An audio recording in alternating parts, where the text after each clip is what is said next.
Assalamualaikum warahmatullahi wabarakatuh. Selamat siang rekan-rekan mahasiswa, saudara-saudara sekalian. Bersama saya Fauzi Khair, dosen pengampu saudara pada mata kuliah Production and Operation Analysis. Pada sesi ini, izinkan saya menyampaikan ini melalui sebuah video pembelajaran yang saya buat memang apa adanya, yang semoga saudara bisa baca dan bisa pahami apa yang ingin kami sampaikan. Pada bagian ini, pada sesi ini kita akan belajar mengenai production scheduling atau project scheduling, di mana kita harus mampu memetakan dan menjadwalkan project tadi sesuai dengan aktivitas-aktivitas yang ada. Jadi saudara, ketika saudara nanti akan bekerja ataupun saat ini melalui serangkaian tahapan internship ataupun serangkaian aktivitas-aktivitas yang berbau dengan engineering, maka umumnya kita akan memahami istilah project. Istilah project tadi itu bersifat unik karena waktunya terbatas dan tidak akan berulang untuk kemudian hari. Salah satu kemampuan kita dalam POA atau Production Operation Analysis adalah kita mampu membuat sebuah jadwal terhadap project-project tadi. Umumnya kan project terdiri atas berbagai aktivitas-aktivitas, sehingga aktivitas tadi itu kita bentuk dalam sebuah jaringan. Jaringan tadilah yang menjadi dasar keputusan kita mana project yang prioritas, mana aktivitas yang prioritas, sehingga kita bisa lakukan sebuah analisis mendalam agar menjamin project tadi dapat dilakukan sesuai dengan batas waktu-waktu yang ditentukan. Rekan-rekan sekalian, dalam project scheduling, ada beberapa metode yang bisa kita gunakan dalam memodelkan atau menentukan jadwal-jadwal kritis dari sebuah project tadi. Jadwal kritis tadi menggambarkan bahwa aktivitas tadi adalah aktivitas komponen utama. Apabila aktivitas tadi dilakukan secara tepat, maka amanlah project tadi sampai akhirnya. Namun apabila jadwal-jadwal kritis tadi mengalami keterlambatan, maka akan berupaya atau akan berdampak signifikan terhadap keberhasilan atau tingkat keberhasilan dari ketepatan waktu proyek tadi dapat diselesaikan dengan baik. Salah satu metode yang kita gunakan adalah metode CPM. Saudara bisa baca dalam berbagai literatur bahwa CPM adalah suatu metode perencanaan dan pengendalian proyek-proyek dan banyak digunakan dalam aktivitas keseharian terutama untuk engineering. CPM mengasumsikan bahwa jumlah waktu yang dibutuhkan untuk menyelesaikan berbagai tahap suatu proyek diketahui dengan pasti. Artinya model ini adalah model deterministik. Dengan demikian, bahwa hubungan antara satu aktivitas dengan aktivitas lain, waktu tadi memang diperlukan. Dengan demikian, dapat kita simpulkan bahwa CPM merupakan analisis jaringan. Analisis jaringan aktivitas-aktivitas atau pekerjaan-pekerjaan yang berusaha mengoptimalkan biaya total proyek melalui pengurangan waktu penyelesaian proyek secara bersangkutan. Artinya kita berusaha menentukan waktu tercepat atau waktu optimal dalam penyelesaian sebuah proyek. Rekan-rekan sekalian, kemampuan yang harus saudara miliki dalam critical path method adalah kemampuan menggambarkan model tadi dalam bentuk sebuah jaringan. Ada dua pendekatan. Yang pertama, kita menggunakan activity on nodes. Artinya, pada gambar jaringan, ada aktivitas-aktivitas yang digambarkan dalam noda-noda tertentu. Dalam node-node tertentu. Node ini saling berhubungan, tergantung mana yang predecessor, mana yang successor.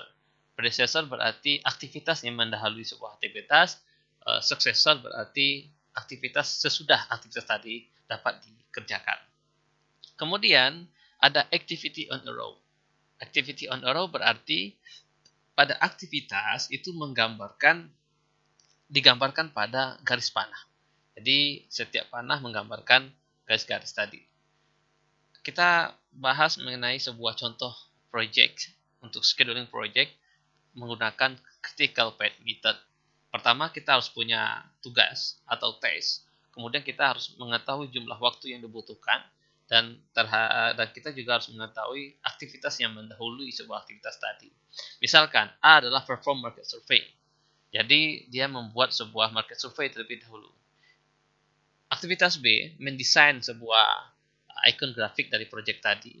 Di sini dikelihatan bahwa A membutuhkan waktu 3 minggu, B membutuhkan 4 minggu, di mana B didahului oleh A. Artinya B baru bisa dilakukan ketika A sudah selesai. Hal yang demikian misalkan kita match module and graphic and test program. Artinya kita sudah membuat sebuah prototype terhadap modul tadi. Maka waktunya 8 minggu. Sementara aktivitas I di sini dibutuhkan atau dapat diselesaikan apabila aktivitas D, G, dan H itu sudah selesai atau sudah dikerjakan. Rekan-rekan sekalian, kita bisa gambarkan sebuah critical path analysis dari kasus tadi. Jadi dalam kasus tadi kita bisa lihat kan bahwa aktivitas A, B, C, D, dan E, dan ini menggambarkan bahwa activity on a row.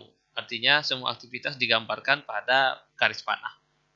Berbeda nanti dengan activity on nodes. Activity on nodes berarti 1, 2 ini menjadi aktivitasnya dan ada penggambaran terhadap waktu-waktu. Namun itu tidak menjadi signifikan. Yang terpenting adalah bagaimana saudara menggambarkan. Kalau saya lebih cenderung menggunakan activity on nodes karena memang lebih mudah dan lebih signifikan.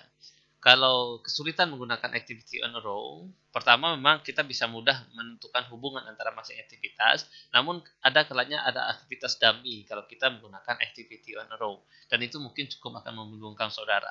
Maka saya rekomend saudara lebih cenderung menggunakan untuk critical path method, saudara menggunakan activity on nodes. Rekan-rekan sekalian, silahkan pelajari nanti mengenai early start, early finish, itu memperhitungkan bahwa early start berarti waktu kapan aktivitas tadi itu dimulai. Kemudian ada early finish, kapan aktivitas tadi itu dapat selesai, dapat paling cepat selesai. Berbeda dengan late finish dan late start, artinya adalah kapan paling lambat proyek tadi itu dapat diselesaikan dan kapan paling lambat proyek tadi itu dapat dimulai. Karena dalam menggunakan critical path method ada dua metode. Pertama ada forward method, artinya kita memulai dari awal, kemudian ada backward method, artinya kita menggunakan dari akhir sekali, dan ini biasanya saling berhubungan.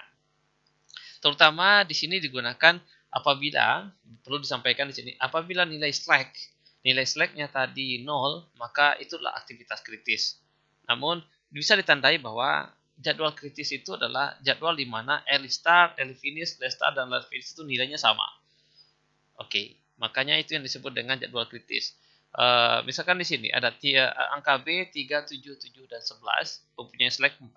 Artinya di sini early start dan early finish-nya punya perbedaan. Maka ini dipastikan itu bukan jadwal kritis. Jadi jadwal kritis ini adalah punyanya slack adalah 4, di mana nilai early start dan early finish itu cenderung sama. Oke, di sini saya akan menggunakan solver. Jadi silahkan saudara mendownload software QM for Windows, dan ini banyak digunakan dalam model-model deterministik ya. Jadi saudara bisa gunakan software ini dalam berbagai metode penggunaan formulasi atau pendekatan-pendekatan dalam model-model deterministik. Baik, kita coba lakukan model ini. Kita gunakan QM for Windows.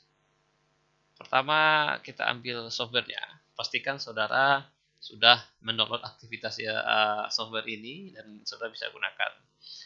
Pertama, ambil file, kemudian bisa dilihat di sini. Lihat ada project management part CPM, ambil single time estimate. Di sini saudara boleh tuliskan adalah POA. Kemudian lihat aktivitas tadi, jumlahnya adalah 9 tadi. Oke, kemudian kita input semua aktivitas durasinya tadi. Kita punya durasinya pertama A, B, dan C 2, 3, 4, 2, 6 3, 4, 2, 6. Berarti ada 3, 4, 2, dan 6. Kemudian 5, 3, 7, 5 5, 3, 7, 5, dan 8. Oke. Setelah kita masukkan duration atau activity time-nya, kita masukkan predecessor-nya atau aktivitas yang mendahului. B didahului A, kemudian C didahului A, kemudian D didahului B dan C, B dan C, kemudian E, F didahului oleh C, kemudian G didahului E, ini didahului E dan F, kemudian project terakhir, aktivitas terakhir maksud saya didahului D, G, dan H. D, G, dan H. Oke, setelah ini telah masuk, maka ambil single estimate. Saya bisa ambil single estimate dan kemudian solve. Resolve di sini bisa diketahui bahwa proyek tadi itu dikerjakan dengan nilai optimalnya adalah 25. Artinya kita meminimumkan waktu tercepat dalam penyelesaian proyek ini sebanyak 25. Di mana jadwal kritisnya adalah A, C, E, G, dan I, ya, sesuai dengan perhitungan kita tadi. Di sini ada perhitungan early start, early finish, late start, dan late finish-nya. Sudah bisa lihat di sini. Karena ada 3, karena akses ini mendahului, maka early start-nya adalah di 0, kemudian early finish-nya di 3. Dan kita late start-nya 0 dan 3. Dan ini perhitungannya menggunakan forward meter dan backward meter. Bagaimana dengan chart-nya? Kita bisa lihat di sini bahwa aktivitas yang diwarnai dengan garis merah adalah jadwal kritis. Jadi jadwal kritis di sini adalah A, C, E, G, dan I. Jadi kita butuh waktu sebanyak 3, 2, 5, berarti 10 ditambah dengan 7, 8, dan 25 minggu. Sesuai dengan ini. Inilah presiden graph atau diagram. Kita menggunakan activity nodes. Jadi software ini cukup powerful kalau saudara menggunakan kasus-kasus di sini. Di sini banyak modelnya. Ada assignment, ada break-even analysis, ada project CPM, dan banyak model-modelnya yang bisa diseluruhkan untuk project version analysis. Dan ini menjadi salah satu kompetensi saudara bagaimana menggunakan software untuk project and version and analysis. Terima kasih saudara, semoga ini dapat saudara manfaatkan. Ulang-ulang di rumah, dan kalau ada pertanyaan bisa nanti ditanyakan di forum yang kita buat pada GSLC sekarang. Terima kasih, selamat siang, assalamualaikum warahmatullahi wabarakatuh.